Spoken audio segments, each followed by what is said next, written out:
Hello दोस्तों, राधे राधे, हर हर महादेव। मैं मीनाक्षी एक बार फिर आपके सामने उपस्थित हुई हूँ अपने अगले टॉपिक के साथ। तो चलिए फटाफट से जानते हैं आज इस सेशन में हम किस बारे में बात करेंगे। इस सेशन में हम बात करेंगे बच्चों के ही बारे में, अर्ली चाइल्डहुड पीरियड में ही। जैसा कि पिछले वीडियो में हमने कुछ कैटेगरीज जानी, कंपेनियनशिप जाना कि बच्चों की कंपेनियनशिप अर्ली चाइल्डहुड पीरियड में किस तरह की होती है, कैसी होती है। आज उसी लिंक के साथ हम एक टॉपिक पे डिस्कस करेंगे जिसको कि हम जान सकते हैं और मान सकते हैं एज अ सब्स्टिट्यूट कंपेनियंस। तो बच्चों के जो एक्चुअल कंपेनियनशिप होती है या कंपेनियंस होते हैं, जैसा कि लास्ट वीडियो में हमने जाना, तो अगर वो रियलिस्टिक वे में नहीं बच्चे के बन पाते हैं या नहीं किसी कारणों से होते हैं, तो बच्चे जो हैं अपने लिए सब्स्टिट्यूट कंपेनियन को बना लेते हैं या ढूंढ लेते हैं या उसी के साथ वो अपना प्लेजर फील करते हैं। तो चलिए आज इस सेशन में हम इस जानकारी के बारे में थोड़ा सा डिटेल में जानते हैं। तो मैं आशा करती हूँ कि आप वीडियो में अंत तक जरूर बने रहेंगे। और हाँ, एक बात और, अगर सब्सक्राइब नहीं किया है तो प्लीज जल्दी से सब्सक्राइब करिए, जिससे कि आपका और मेरा संपर्क यूं ही बना रहे। और मैं आपको तहे दिल से धन्यवाद देना चाहती हूँ, अपने सभी व्यूवर्स को, क्योंकि आपने मुझे तहे दिल से इंकरेज किया है, बहुत मेरा प्रोत्साहन बढ़ाया है, जिससे कि मैं आपके सामने एक एक अच्छी अच्छी जानकारियां लेके आऊं और उससे आपको लाभान्वित कर सकूं। इसके लिए आपको मैं तहे दिल से शुक्रिया अदा करना चाहती हूं, जिससे कि मेरे सब्सक्राइबर्स भी बढ़ रहे हैं, लाइक्स भी बढ़ रहे हैं। और अगर जितने नए व्यूवर्स हैं मेरे चैनल पे, मैं इसीलिए उनसे गुजारिश करती हूं कि प्लीज़ आप जल्दी से जल्दी मेरे चैनल को सब्सक्राइब कर दीजिए, जिससे कि आप और मेरा ऐसे ही रिलेशन आगे बढ़ता रहे और मैं आपको अच्छी अच्छी जानकारियां देती रहूं। तो चलिए इसी के साथ हम सेशन को आगे बढ़ाते हैं। तो सब्स्टिट्यूट कंपेनियंस में हम जानते हैं कि जब when companionship needs are not met, either because of geographical isolation or because the only other children available are of different ages or levels of development or have different interests and values. Young children often try to fill their needs by substituting imaginary playmates or by treating a pet as if we were a real person. तो हम देखते हैं कि जब companionship needs किन्हीं कारणों से पूरी नहीं होती है बच्चों के अंदर, चाहे उसका कुछ भी कारण हम देख सकते हैं, कुछ ऐसा ज्योग्राफिक आइसोलेशन हो जाए या फिर चिल्ड्रन का जो भी कंपेनियनशिप है वो बहुत ज़्यादा एज डिफरेंस में हो, जिनसे कि उनका एडजस्टमेंट नहीं बैठ पा रहा है, या लेवल ऑफ डेवलपमेंट डिफरेंट तरीके का हो, डिफरेंट इंटरेस्ट हो, वैल्यूज हो, इस तरह की, या फिर उनकी जो एक कंपेनियनशिप को लेके एक नीड्स हैं वो पूरी तरह से फुलफिल नहीं हो पा रही हो, तो इस केस में क्या होता है, बच्चे जो होते हैं एक इमेजिनरी प्लेमेट्स या फिर आप कह सकते हैं जो भी कंपेनियनशिप, इमेजिनरी कंपेनियन को सब्स्टिट्यूट करते हैं, और बाय ट्रीटिंग अ पेट, और या फिर अपने किसी पेट को ऐसा ट्रीट करते हैं जैसे कि वही उनका कंपेनियन हो, या फिर उसको एक रियल पर्सन की तरह ट्रीटमेंट करते हैं। तो एक सब्स्टिट्यूट ऑफ इमेजिनरी प्लेमेट्स का उनके अंदर एक डेवलपमेंट हो जाता है। Most young children at some time और अदर हैव पेट्स।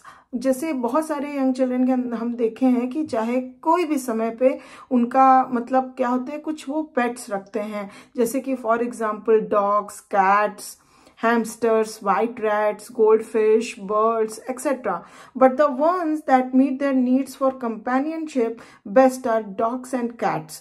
तो देखा जाए कि बहुत तरह के पेट्स वो रखते हैं, जैसा कि मैंने अभी बताया, बट उसमें से जो डॉग्स और कैट्स हैं वो उनके बेस्ट कंपेनियन बन सकते हैं, because they can play with these animals as if they were people. तो जैसे एक इंसान या लोगों के साथ बच्चे जो हैं खेल सकते हैं, तो उसी प्रकार से डॉग्स और कैट्स के साथ भी वो प्ले कर सकते हैं, खेल सकते हैं। This they can not do with birds, hamsters, goldfish and other common pets.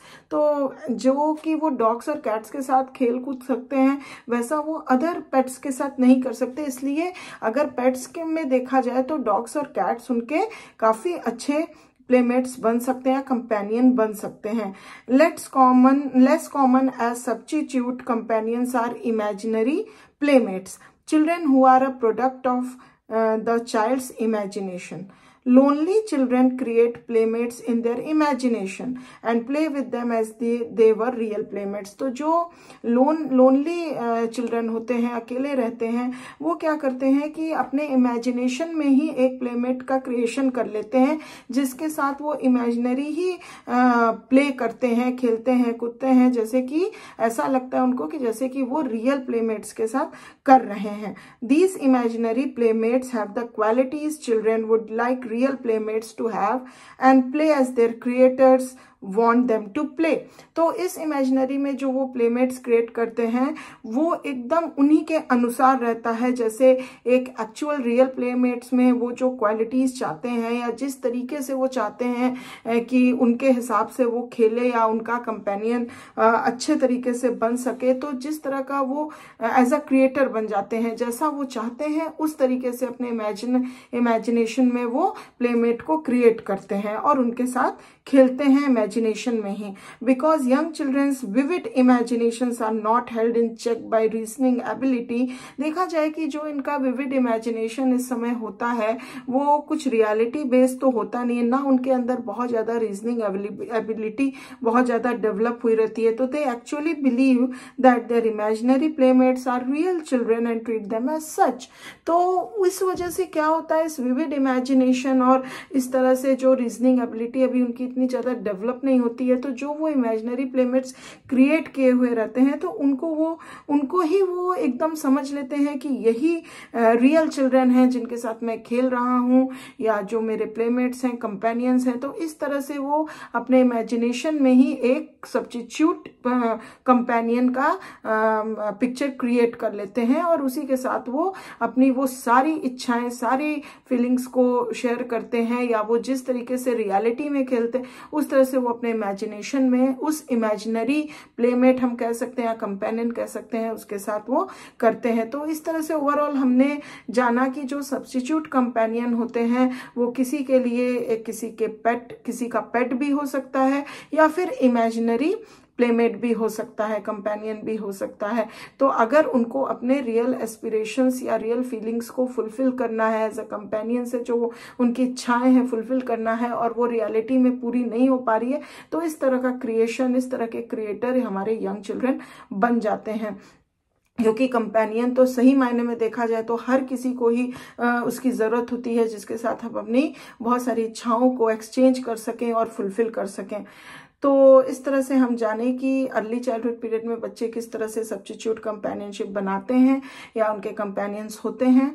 तो मैं आशा करती हूँ कि ये जानकारी आपको पसंद आई होगी और thank you for watching my video. इस सेशन में अभी यहीं तक, अपने नेक्स्ट वीडियो में मैं जरूर से एक और अच्छी जानकारी लेकर आऊँगी और तब तक के लिए अपना ध्यान रखिए, ख्याल रखिए। Bye bye, take care.